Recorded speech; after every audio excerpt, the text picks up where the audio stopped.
भयानक सूरत हाल है। तो हम तो मनहसूर कौम झूठे हैं, फ्रॉडिये हैं, धोखेबाज हैं, लालची हैं, खुदगर्ज हैं। इमरान खान के खिलाफ साजिश नहीं हुई है, ये पाकिस्तान के खिलाफ साजिश हुई है। मुल्क बेड़ा गर्क होने के करीब पहुंच चुका है। मैं समझता हूँ शर्म की बात है इन हुक्मरानों के लिए, मिफ्ता इस्माइल के लिए शर्म की बात है कि वो पेट्रोल बढ़ाने की बात कह लगा के कह रहे हैं। तुम हमारे लाशों के ऊपर कह लगा रहे हो, शर्म करो तुम लोग। और तुम 2000 रुपए देके मजाक उड़ाते हो गरीबों का, और तुम तो किसी को अपना बुखार ना दो। जब तक आप इन ताकतवर लोगों को इनके गिरेबान खींच के सड़कों पे नहीं लाएंगे तब तक कुछ नहीं हो सकता। देखिए, पाकिस्तान मसाइल से कैसे निकलेगा? देखें, जो हम इस वक्त पाकिस्तान है ना, वो एक ऐसा मरीज है जो कार्डिक भी है, जो शुगर का मरीज भी है, जो कोलेस्ट्रॉल यूरिक एसिड का भी मरीज है, जिसके गुर्दे भी फेल होने वाले हैं। वो आईसीयू के अंदर सांस ले रहा है, और अगर हम उसको शहबाज शरीफ और मरियम औरंगजेब की तरह उंगली पे पट्टी बांध के कहें हम इसका इलाज कर रहे हैं तो ये इलाज नहीं है।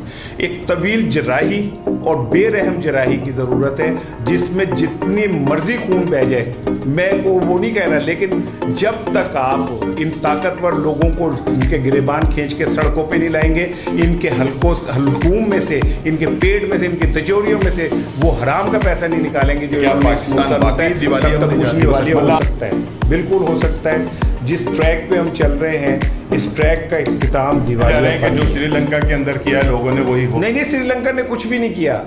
श्रीलंकन ने तो कुछ बाद में किया। मैं आपको कह रहा हूँ पहले करें। और मेरी बात याद रखिएगा रान साहब कि ये आग, ये अंदर नफरत का लावा फैल रहा है, और किसी एक दिन कोई एक वाक़या ऐसा होगा कि जिसके बाद जो ताकतवर लोग हैं ना, ये जो अपने आप को बड़े बड़े महलों और उसमें रख के अपने आप को महफूज समझते हैं, इनको छुपने की जगह नहीं मिलेगी।